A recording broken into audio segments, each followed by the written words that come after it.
So before we talked about a vertical or a falling object model, and that was very similar to this one, except this one has something added to it, and that's a velocity, an initial velocity given to an object. So here's the formula. It's the ending height, just like before. This is our ending height, and it has a starting height, just like before. It has t for time in seconds, and just like before, we have that negative 16t squared.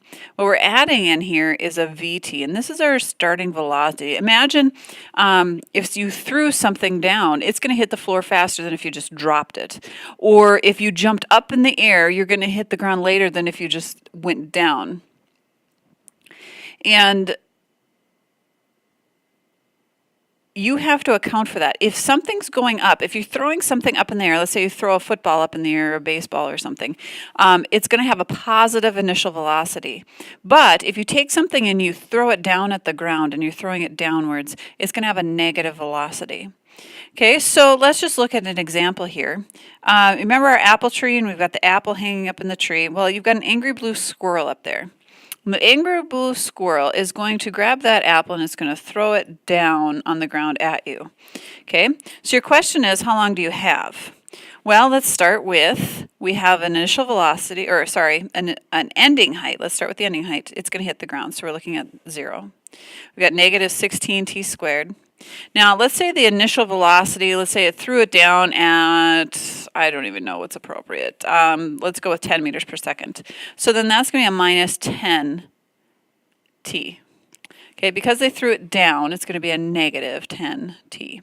And then we've got a starting height. Let's say the squirrel is 12 feet up in the tree. Okay. Now before, when we had the falling, where it just fell and it didn't actually get thrown, we would just go ahead and solve for t. But the problem here is that we've got a t squared and we've got a t. We can't just solve for t when it's like that. So this is where the quadratic formula comes in. So we go ahead and start solving. We've got negative b. Well, b is negative 10 plus or minus the square root of b squared, so that's negative 10 again squared, minus 4 times a is negative 16, b is 12.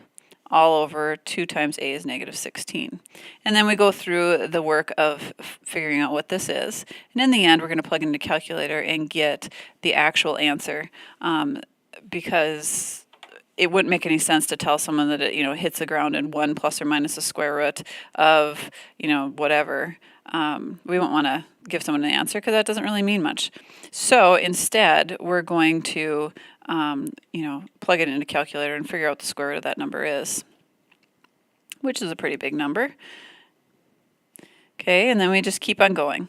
And so once you get it down to where it's just one number inside the square root, then you can split it up into 10 plus the square root over negative 32 and 10 minus the square root over negative 32. And figure out what that is on a calculator, and then you have your answer. Now, make sure your answer is positive, though, because the squirrel can't throw that apple down and go back in time with it. So you want to make sure that, that you have the positive answer. But that's how you use a vertical motion model.